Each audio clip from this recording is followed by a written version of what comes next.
একদিন রাসূল আকরাম সাল্লাল্লাহু আলাইহি ওয়াসাল্লাম জাহান্নামের আযাবের কথা সাহাবীদের সামনে বললেন। শুনে একজন যুবক সাহাবী মানসিকভাবে ভেঙে গেলেন। বাড়িতে গিয়ে বিছানার মধ্যে একেবারে পিঠ লাগিয়ে শুয়ে পড়লেন।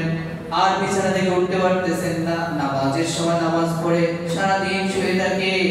সে পরিপূর্ণভাবে অসুস্থ হয়ে গিয়েছে। জাহান্নামের আযাবের কথা শুনে তার হৃদয় একেবারে ভেঙে খান খান হয়ে গিয়েছে। এভাবে কয়েকদিন চলতে লাগলো। রাসূল আকরাম সাল্লাল্লাহু আলাইহি ওয়াসাল্লাম সাহাবাগণকে জিজ্ঞেস করলেন, অমুক সাহাবীর কি অবস্থা? সে কেন মসজিদে আসে না? তারা বলল যে ওই সাহাবী অসুস্থ, ঘরের মধ্যে শুয়ে আছে। রাসূল আকরাম সাল্লাল্লাহু আলাইহি ওয়াসাল্লাম তাকে দেখতে গেলেন।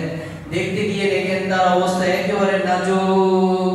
রাসূল তার বিছানার কাছে যাওয়ার সাথে সাথে ওই সাহাবী উঠে রাসূল আকরাম সাল্লাল্লাহু আলাইহি ওয়াসাল্লামকে জড়িয়ে ধরে হাউমাউ করে কান্নাকাটি করা শুরু করে দিল। আর এই হাউমাউয়ের মধ্য দিয়ে তার রূহ আল্লাহ তাআলার কাছে চলে গেছে।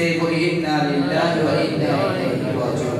তারপর রাসূল আকরাম সাল্লাল্লাহু আলাইহি ওয়াসাল্লাম বলেন, এই সাহাবী জাহান্নামের ভয় পেতে পেতে তার কলিজাটা দুই ভাগে বিভক্ত হয়ে গেছে। আল্লাহু আকবার। আর সে এইভাবে আল্লাহর দরবারে পৌঁছে গিয়েছে। বুঝতে পেরেছেন ভয় কাকে বলে? জাহান্নামের ভয়ে সাহাবীর কলিজা দুই টুকরো হয়ে গেছে ভিতরে। এটাকে বলে ভয়।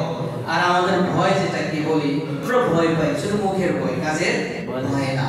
যদি কাজের ভয় করতে চান, ইসলামকে সঠিকভাবে মান্য করার চেষ্টা করবেন। আল্লাহ তাআলা আমাদেরকে বোঝার তৌফিক দান করেন। আমিন। ওয়া আখিরু দাওয়া।